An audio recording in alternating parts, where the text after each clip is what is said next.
Roxo Media House. To all the frogs out there, I want to say go frogs, lead on, and let's go forward to a great next 150 years. Cheers to 150 years of TCU. Go Frogs. Congratulations on 150 years. Go Frogs. From the Flying T Club studios at Roxo Media House, this is Frogs Today, featuring former TCU basketball star Nyle Murray. And we celebrate TCU's 150th anniversary. And now, here's your host, the voice of the TCU Horned Frogs, Brian Estridge.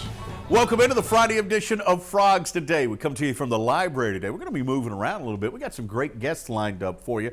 We'll talk a little men's basketball. We got to talk a great anniversary going on. We might even venture off into some rifle talk here with good reason, as good as this team is right now. But first, we got some football news and notes we need to get into.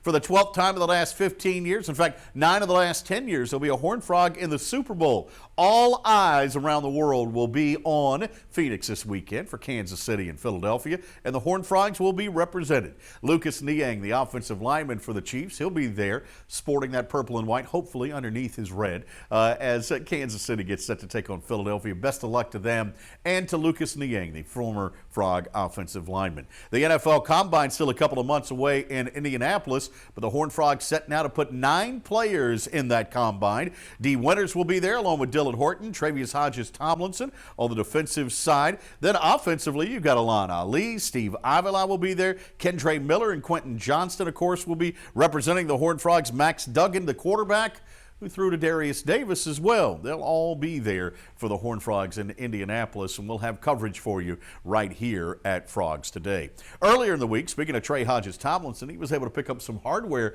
for that Thorpe Award. That's the second time now in the last 3 years that the Horned Frogs have won that Thorpe Award. Trey Hodges-Tomlinson able to grab that one earlier in the week. Congratulations to him. And the number 3 ranked men's tennis team finishes the indoor season undefeated with a big win down in Waco against the Baylor Bears. So the indoors are over. David Roditi's team continues to garner a lot of attention for their success here early on. All right, coming up next, we're going to dive deeper into men's basketball. By the way, the women play at Austin on Saturday, down taking on UT. The men are here at home against the Baylor Bears at 3 o'clock on Saturday. Nile Murray, former Horned Frog great, he's going to join us next when Frogs Today on the Friday continues after this timeout. The Flying T Club provides the everyday TCU fan and alum the ability to specifically support TCU student athletes. Flying T Club offers 3 levels of memberships. The Flying T Club is a nonprofit organization supporting the brand development of TCU student athletes through a series of unique event-based networking opportunities, which are exclusive to our members. These events provide a great social engagement tool for our members and student athletes alike. Follow them on Instagram at Flying T Club or online at flyingtclub.com. Dave's Hot Chicken is a cult favorite and now has 2 locations in Fort Worth, Bryant Irvin Road on I-20 and Berry Street at TCU, both owned and operated by Horned Frogs. Mention the Frogs Today show and get 10% off anytime and order online at daveshotchicken.com. This is Cowtown Headache Center, a neurology clinic that specializes in headache medicine. We offer standard oral medications, we offer trigger point injections, we offer multiple nerve blocks, we offer infusions both for prevention medication and for acute relief. My name is Andrew Levere. I'm a physician assistant that has a special certification from the National Headache Foundation in headache medicine. Patients are pretty shocked when I tell them we have tons of options for them and that we can do better than what they're doing. I don't just tell you, here's one medicine we're going to try. I'll give them options, and then ultimately we choose together as the provider and patient. It's very satisfying to know that we're changing people's lives. Friday edition of Frogs Today continues right now. Time to talk some hoops because the Frogs have Baylor coming to town tomorrow for a 3 o'clock tip, obviously. It's Schollmeyer Arena, right in the heart of the Big 12 race are we right now. And a guy who won a bunch of games here at TCU. I'm going to go ahead and say this is the best pure shooter to play at TCU. Nile Murray joins us right now. Good to see you, man. How are you doing? Good to see you as well. Yeah, I'm proud to have you in here with us. Thank you. Would you agree with me on the pure shooting thing? I mean, oh man, I got a couple of teammates that'll probably argue with that, but I'll take it. But back in the day, that thing came off beautiful, man. Yes, it spun perfect every time. Yes, sir. Thank you. Yeah. All right. Let's dive into. I want to talk a little bit about your career here at TCU. Then I want to get into what you're doing now because I'm fascinated by that. But so tell us now. So you were there 2004, 5, 6. Am I getting it right here? Yeah, so I arrived at TCU in 2003. Okay. Back then, the rules were you had to sit out a year. That's right, because you transferred from Temple. Correct. Yeah. Yeah, so I played for John Chaney there at Temple University, and then came to TCU. I was able to play, had eligibility in 2004 to 2006. You grew up in Houston, did Nile? You went to Klein Forest High School, if I remember. Yeah. And so let's start with that. How'd you end up at Temple? Obviously, was it John Chaney in the recruiting process? It was. Yeah. It boiled down to Oklahoma and Temple. Wow. And I chose Temple. They had just came off an Elite Eight run, and there was a great opportunity for me to be able to play immediately, and I actually got to start as a freshman. I remember that, I played a lot of games. So what led you back home to Texas? Just a different situation. I was ready to come back. The East Coast was, it was very different for me, coming from Houston, Texas. But I wanted to be close to family. I have family in the North Texas area, so I was just having family get a chance to see me play, get back into Texas, and it felt really good coming back. And we had one of the good dudes in all of college basketball coaching here at the time, Neil Doherty. Had come in from Kansas, obviously, after Coach Tubbs and was building this program up. Tell me about that process when you decided you wanted to transfer. What led you here to TCU? Yeah, it really was just a great opportunity. I knew Marcus Sloan. We grew up together in Houston, Texas. He's from the north side of Houston as well. So I knew a lot about the program coming in. He had nothing but good things to say, and it was a really good opportunity with the players that we had. I felt like we can do some things. Yeah, and did, by the way. In fact, I remember one game in particular. We were joking about this before before the show. I remember an NIT game at Western Michigan. Frogs had to win that to advance to play Maryland. And Nile Murray may have had his best game in a big game. I remember that one plainly. Yeah, it was going down the stretch, man. That team was really good. The crowd was unbelievable. Kalamazoo brings them out. Unbelievable there. It was a great atmosphere, and we pulled out that win. Yes, that was a fun run too, by the way, Yes, all the way to Maryland, and gave Maryland all they wanted too up there. Yeah, they were just a little bit better than us that day. They were. You look back on that time, and you see the success that TCU's basketball team is having right now, and even though there have been coaching changes, do you take pride in it and say, you know what, we were kind of the building block for this? Because when Coach Doherty came in here, one of the things he was able to do, get a practice facility, get some offices, some infrastructure that now really is the foundation for this success. Yeah, 100%. He laid the groundwork in a big way, and just getting the community involved, and then it just was about recruiting at that point. Now you see it now, the facilities, the different players that are coming in from all over. Everybody wants to come to Fort Worth. It's becoming the place to be. Yeah, and with good reason. Now, do you get a chance to watch them play, man? I do, for sure. What do you think so far? What do you I'm loving it, man. The energy, how fast they play, it makes me want to be back on the court for sure. Well, you were always a good transition guy. Yes. You would fit well in this, and you were one of those guys, you'd step out and shoot the three on transition too, but you wanted to get to the rim, I remember. 100%, and just the way that they play, it's open. They move the ball well, rebound well, play really good defense, got a lot of athleticism on the team. Yeah. I'm loving everything that's going on with TCU basketball. You bonded quite well here when you got to TCU, and fans loved you and adopted you, and you became close to the Doherty family. Yeah. Really close to the Doherty Just family. a little bit. Yeah, married Coach's daughter, and you guys have a wonderful young family. I'm so proud of you. And you left Fort Worth, and then you went overseas and played for about a decade, right? I did, yes, sir. I was in Hungary for a year, and then I spent 9 years in Japan. Wow. And now, are you fluent in Japanese? No, not at all. Really? No, not at all. I used to be able to speak a little bit. I can order food. I can get where I need to go. But as far as like when they say if you don't use it, you lose it, yes, it's very true. Now, give me some insight in the experience of living in Japan. Did you like it? Yeah, Japan was awesome. The first and foremost, the people there are so kind-hearted. Awesome. They welcomed me and my family with open arms. Because you had a young family over there, right? I did. I very much so did. And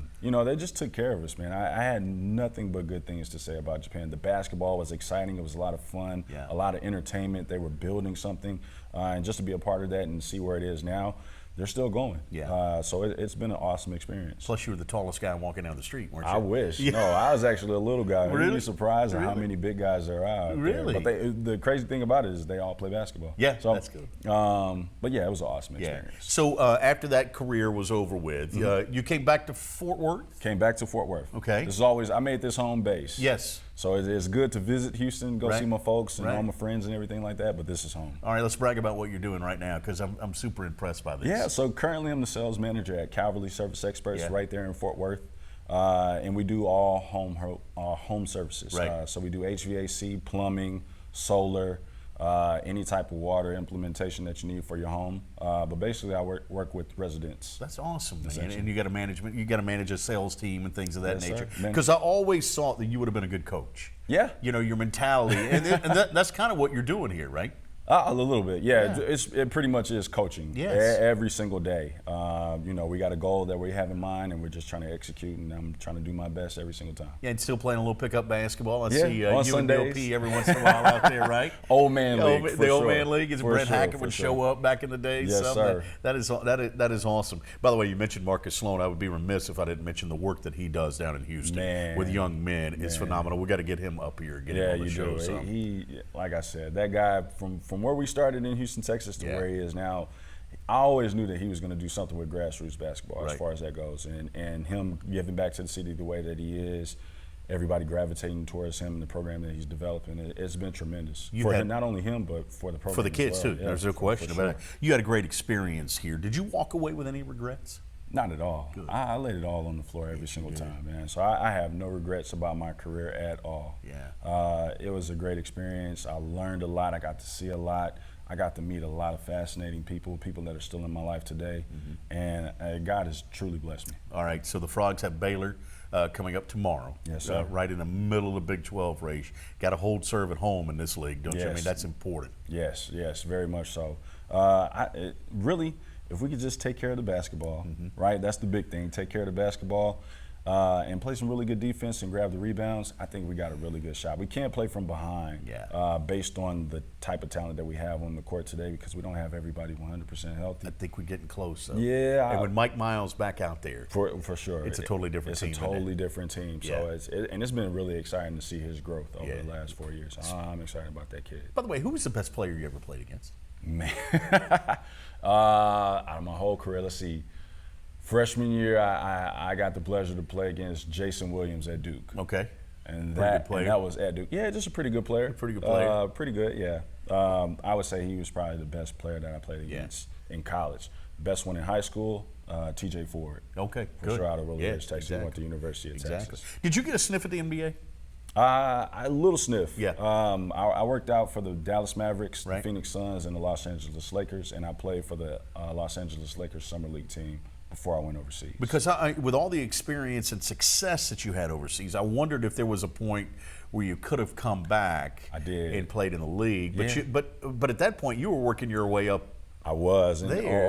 in the ranks of overseas for Yeah. sure. So I just made a career out of that. Good for you, man. But it worked out. It worked out great. And actually, my younger brother, he actually got to play in the NBA. Good. So he went to Wichita State. Right. Nile Murray. Yes, I know. sir. It all adds up. Yeah, it does. Yeah. Nyle, I'm honored you came by, man. Hey, I'm thank glad you so to catch much. up with you, man. I appreciate you. Yeah, Thank you. one of my favorites to watch. Nile Murray. This guy could get it done on the floor back then. It's the 150th anniversary of TCU, and there's a lot going on in the city of Fort Worth, really around the country. We'll talk about that next when Frogs Today on the Friday continues after this timeout.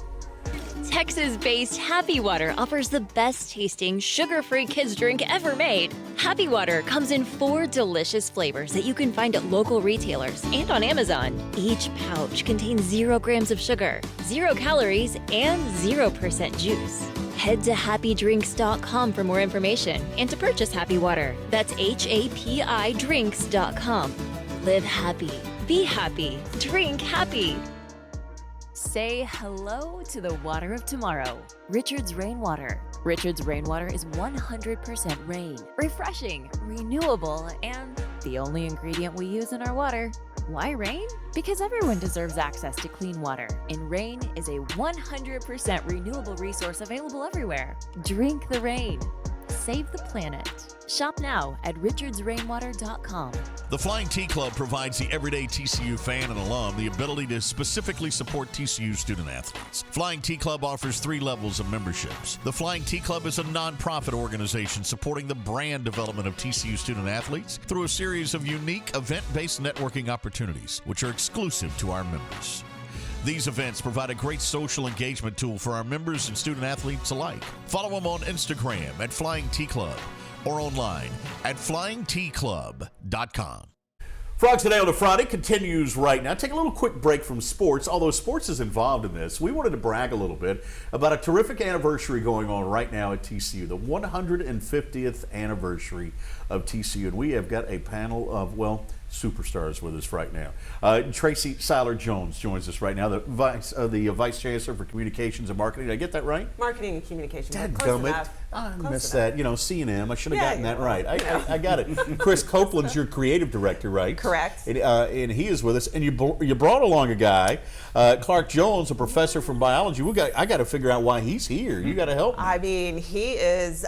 Both of these gentlemen, were definitely a part of making sure that we had a successful opening sesquicentennial week. You said it. So I did. I said it. You got it out of the way. I practiced it. Okay, good. From here on out, it's going to be 150. Thank you. I love it. I love it. Let's dive right into that. So, an opportunity to celebrate 150 years for TCU. I suspect you've been planning this for a little while. Well, you know, it's funny that you would say that because, yes, in a sense, we have been planning it for a while. So we started in 2019, which I know maybe doesn't seem like a long time. But, you know, we felt like that was enough time to get ready for this. And so we started with the brainstorming group, started trying to concept what we might do for the celebration, for this really special milestone moment for the university, and made great progress. We ended up with some visual identity and how we wanted to present this anniversary. And then something called COVID hit. Yes. And everybody stopped because everything else needed to be put on the back burner so we could address the issue in front of us. So we picked it up again probably about 2021, near the end of that. And we came back and said, you know, we have a really great foundation here. We have some visual identity for it. We had some great ideas that were generated. But we really need to put together a different kind of framework so we can take full advantage of this celebration. So we put together, of course, you know, you start with committees, but it'll make sense here in a minute, but we really wanted to make sure that we had campus involvement. So we put together some committees, an executive committee, subcommittees, and then we identified the different areas that we wanted to focus on. So we have people focusing on programming for this celebration. We have people focused on DEI. We have people focused on special projects, and so publications, merchandising, all of those things that come along with these kinds of moments. And we really needed to spread the joy of involvement across the campus so that we could make sure that we were, again, successful in what we wanted to achieve. And so we did do some research also on, this is a great event. We don't want it just to be about, you know, hey, this is great, we're turning 150th, aren't we grand? But we really wanted to focus on a couple of key areas. Number one, of course, is lifting the university's visibility, as always. We wanted to connect with our alumni who were here, who are, you know, not local, because of course we have a global alumni network. We wanted to reinvigorate our connections with the Fort Worth community. And then we're in the middle of a pretty aggressive campaign to raise $1 billion. A lot of that will help us establish new scholarships and support other programs and professors, and so we want to advance that as well. So we have some key areas of focus that we want to advance along with the celebration, and so that kind of has helped us craft some of our programming and some of the activities that we have underway for the 150th. I want to get into some of the programming aspects of it, but I have to ask, you're celebrating 150 years. You can't do that in 3 days, right? This was an extended celebration. Well, so I have to say, you know, again, because of COVID, we had to hard stop. We picked it back up. We found ourselves in a very unique position as we were getting ready for this opening. We had an idea for the opening for really one day. It was concepted for one day, and we were going to connect it with a basketball game because we were focused on January as our opening, which is what we did. But we got some feedback that maybe that wasn't quite the right thing to do, so we started to re-concept what the opening might look like. So let me just back up for just a minute. This is a 16-month celebration, and we did a little bit of building excitement in September when we were in New York. So we celebrated, we have a nationwide mural campaign underway where we are highlighting alumni who are leaders in their field. And so we're painting murals across the country. So New York was one of the cities that we went to. Celebrated a graduate from TCU, I think 2012, but he's a College of Fine Arts graduate, and he is part of the touring cast for Hamilton. And so we celebrated him, but we also got to ring the New York Stock Exchange bell.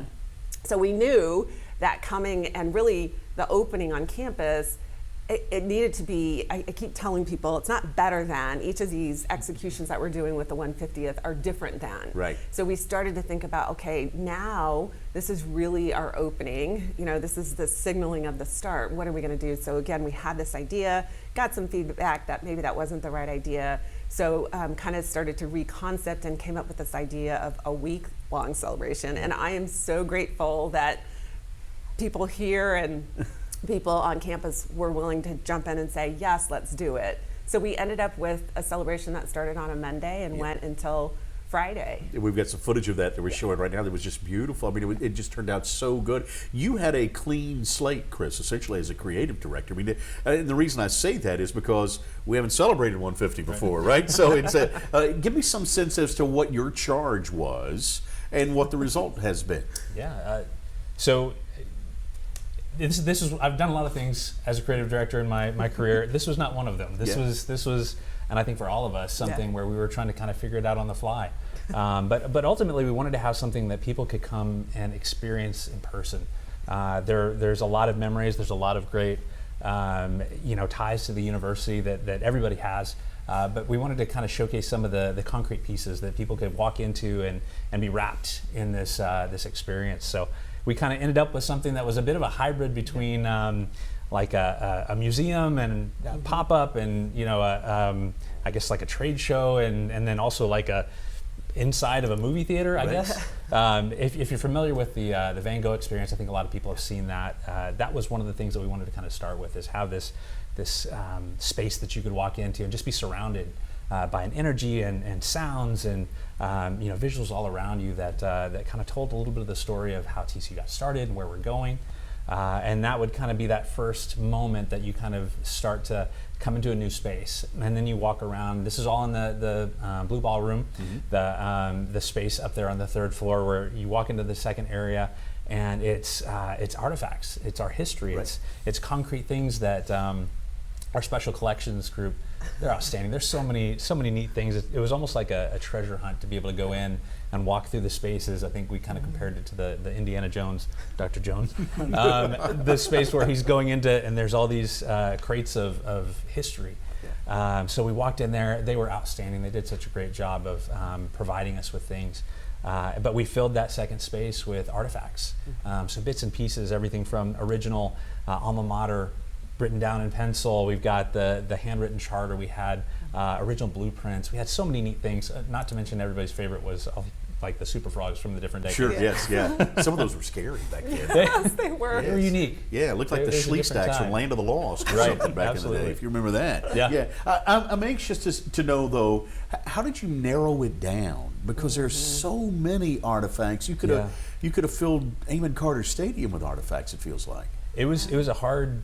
It kind of had to be that personal choice. Okay, we're good. This is cut it off, because we only have so much physical space, and there were so many great items, and there were some neat things that didn't quite make it. That I still wish people could have seen. But again, they still exist. They're still on campus. Again, our special collections folks in the library, you can connect with them and go back and see those things. But there were some really neat things. One of them was a giant slide rule. It was 6 feet long. I don't know why we had it. I assume it was something they taught with. Sure. But something like that. We had several other items that we didn't have room for. So it was just one of those things where it's like, okay, let's put in the things that we know we absolutely have to have, and then everything else, if we can fit it in somehow, we will. Clark Jones, go ahead. Can I brag on Kris for just a second? Because so when we did this sort of like, what are we going to do? Mind you, we figured it out pretty quickly over the summer. No idea we were going to have the football season that we have. Right. So we are in a mode where we are supporting athletics. We're coming alongside and supporting athletics with some of the advertising campaigns that we always do around national championship games.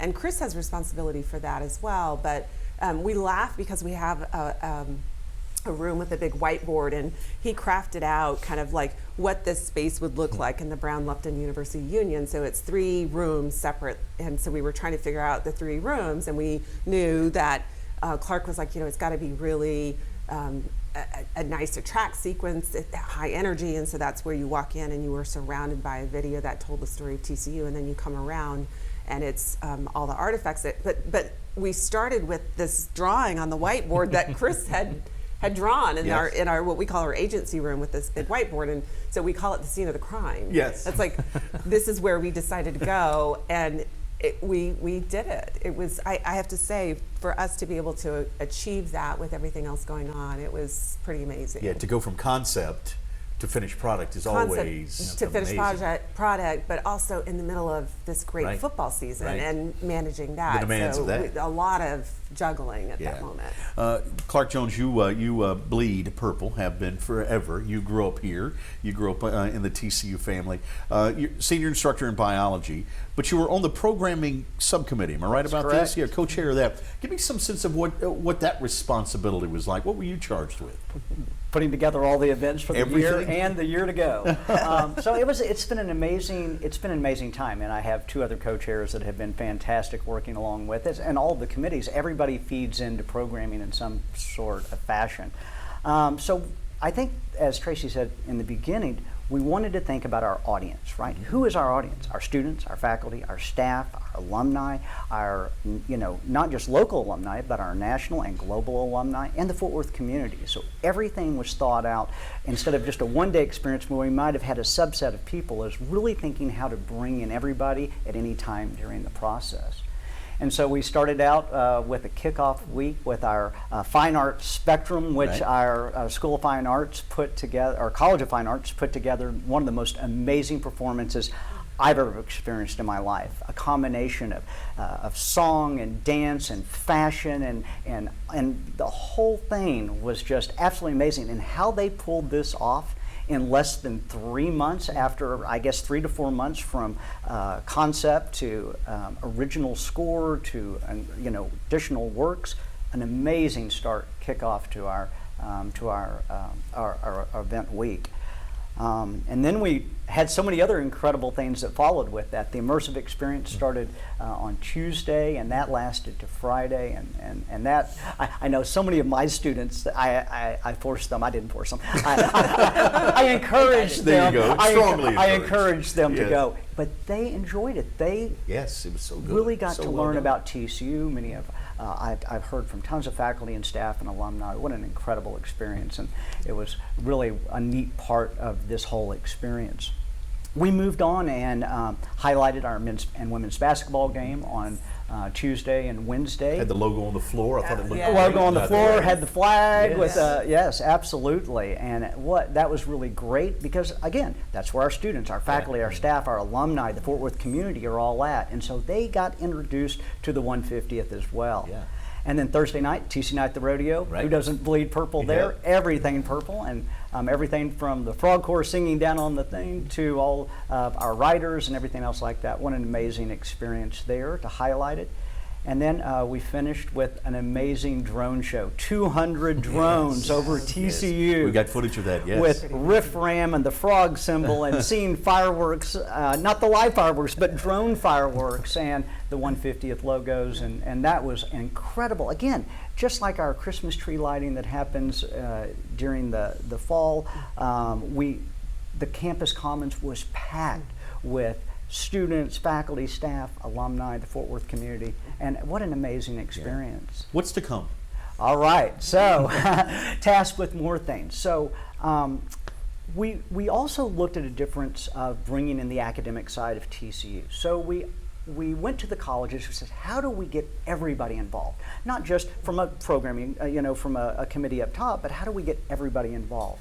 And so there were 2 ways we were kind of thinking of this, is how do we get the colleges invested in this process? So we offered them grants, potential to submit proposals for grants and pull off a project they would have a year to work on using their faculty, their alumni, their staff, anything that they wanted to do to bring together projects that told their colleges past, present, and potentially their future. And so they have submitted and they are starting on their projects now. Some of them are doing digital timelines. Some of them are doing, we have in October of this year coming up, we have combined all the culmination of these to an Research and Creative Activities Week where they can showcase all of their projects that they're doing. But many of them are going to happen throughout the year. So we were going to see everything from these digital timelines. Neely has a big anniversary this year, Schieffer College as well. There's many other things that are going to be happening throughout the year. So they've got speakers, they've got T-shirt contest. They have the Fine Arts is commissioning 150 artists to be able to do an exhibition that will be on our campus as well. There are so many great things they're going to do with this money, but something that can not just live for the moment, that they hope to be able to use going forward as well. I love this. So it continues. It does. Yeah. And if I could just tag on because we do have a lot underway associated with 150th. So we will actually have a time capsule. So in the immersive experience that we were just talking about, we posted up a whiteboard that people could sign, poster board that people could sign. That will go into the time capsule. So we just encouraged people to write a note to the future. Will we put old Rip in that time capsule? The story of the Horned Front. Maybe we put him in there and see if he shows up again in the future. Yeah, absolutely. Absolutely could be something we do. We have white label wine that was produced by Sarlos and That's Sons. right. You picked a good one. Sarlos, yes, exactly. And we have an event for that coming up where we'll do some wine tasting. It will be sold only in the campus store. I have a feeling it's going to sell pretty quickly. Yeah, well, that is next week. So yeah. That's Monday of next week when it goes on sale. And I think people are going to, by Tuesday, it's probably going to be sold out. I can imagine. We, in 2019, this was a decision a while, I guess, when we were doing some of the brainstorming, is that we wanted to follow 6 or 7 students when they came into the university all the way to graduation. And so someone joked about, maybe we'll catch something unique while we're doing this. Well, we did. We caught the pandemic. So this documentary, it's a class of 2023 documentary that the students participated in. So it shows them coming in, getting acclimated to TCU, and then going home and filming themselves on an iPhone. So there's a lot of that. We have a lot of programming, concerts. There will be plenty of opportunity for people to participate. And if people want to find out more, they can go to 150.tcu.edu, which is where we post up all the news and information about what's happening with the Sesquicentennial. I look forward to that documentary. That could be fascinating. Yes. Yeah. Yes. Got just a couple of minutes left. I want to leave with this. Kris, and I'll start with you. I'm going to ask you guys the same question, though. Through this process, and I'll start with you because you dealt with the artifacts on a first-hand. What did you learn about TCU that you didn't know? Quite a bit. I mean, obviously, I'm somewhat new to TCU, and I fall in love more with every day. Yeah. And the weight of it, the feeling of this is 150 years of Horned Frogs, people that are absolutely passionate about this university, and so it was something that was sobering. We had to make sure that there was respect for all of our history and treating it in a way that folks could connect with, but then also thinking about the future.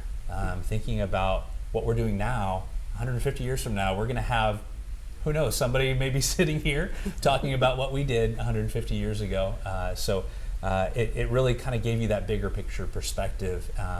Again, the Clark Brothers desk sitting right there, and you're standing and realizing that's where so much of the university came from. Like, so many things could have happened right at that desk. So just overall, I mean, the full experience was it was sobering. It was one of those things that you really just realize what a bigger story there is, and you're just a small part of it. But heck, what a great time to be part of it. Clark, you know everything about TCU. Did you learn anything? Did I learn anything? Well, I learned that TCU is still TCU. The excitement, the passion of everybody contributing and going toward a common goal. That's it. But you know what's so fun? I got to dig through some of my mother's memorabilia. Meredith Jones is my mother. Yes. She worked for the TCU for 37 years, Miss retired at TCU. 84. Yes. And I was going through some of her own memorabilia, old scrapbooks, old things, and I was just like captivated. And we actually put some of them into the immersive experience. That's awesome. So, wow.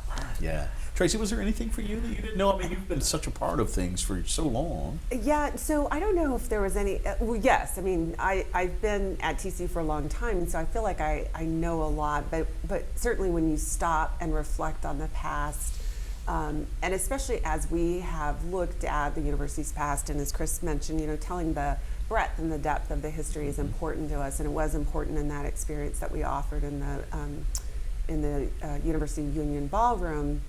But I think just this idea of if you have a vision and you stick with that vision, that you had two gentlemen who had this idea of co-educating men and women.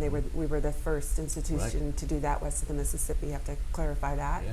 But to have that vision and to see where we are now is pretty fantastic. So I think for me, maybe it's if you have a vision, don't give up. You know, keep going, because you don't know where you will ultimately land. And I think that was true not only for our founders.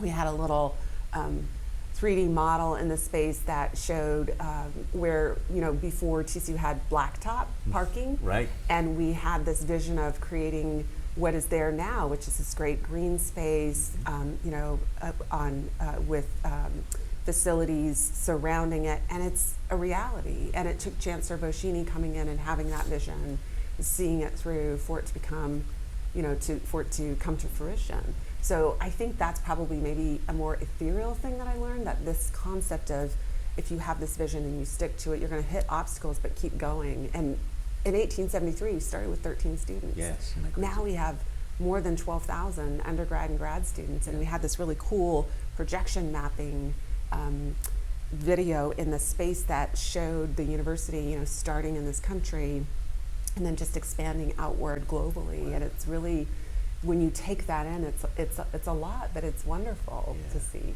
What a great experience it has been for everyone. I'm wondering if you, as you were going through those artifacts, did you see the video of Josh Dotson and Aaron Green against Texas Tech? You know, the saddle was there, and I was trying to find like because there were two really great games. The one that we played them here at TCU, where I think somebody said we ran out of fireworks. But we did, yes. We scored so many on them. And then the one where, Josh missed the ball, tipped it, went to the end zone. No, he didn't miss it. That was a design play. He tipped it to Aaron. Okay, yeah, that's the way they practiced it. I've seen it. And Aaron just had that little toe tip touching the end zone. It was perfect. It was all you had to do. So all you had to do. Thank you all for being here. This has been great. It's fun to reminisce and to show some of the history, obviously, of TCU, but it's also fun to think about what the next 150 is going to be like. And so you guys have been a vital part of that. Thank you for being here. Thank you. Really do appreciate it. All right. Coming up next, speaking of the best, let's do it right now. The #1 rifle team in the country is here at TCU. Julie Johansson is a member of that team, and we caught up with her right now. It's really cool. I didn't really think about it until I was done, and Coach was like kind of tearing up in the background, being like, "This is so cool." But it was really amazing. My parents were watching, my grandparents was watching. It felt like a big deal. It was really just like finally done, kind of. But at the same time, I was like kind of proud because it was a really good last shot. It takes a lot to actually get it through. You know, to sum it up, that is just world class. I was just so excited for her to accomplish that goal. You know, it just doesn't get any better than that. That is performing at the highest level, you know, that you could possibly perform at. And that's what every athlete in any sport is looking for, to just deliver that world-class performance. Coach has helped me a lot to like maximize every point I can get out of each position, and we practice a lot in finals and everything, and just having people around me to train with every day really helps too. It was tough. It was really tough, but I just loved the pressure, and it was just fun. What a great year for that freshman shooter here for the #1 rifle team in the country, looking for another national championship here at TCU. That's going to do it here for the Friday edition of Frogs Today. Thanks for joining us here.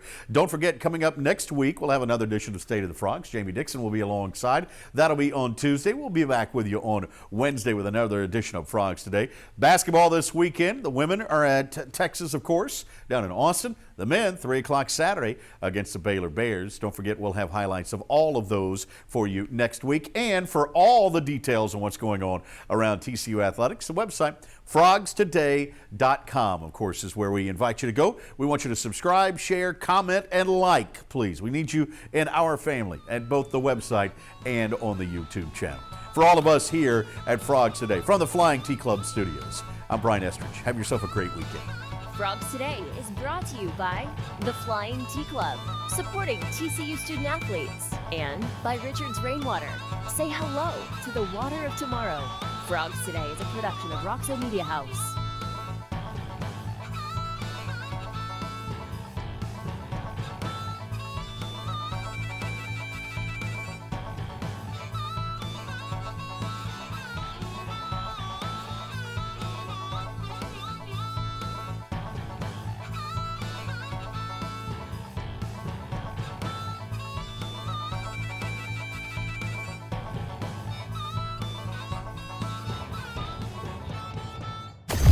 Roxo Media House.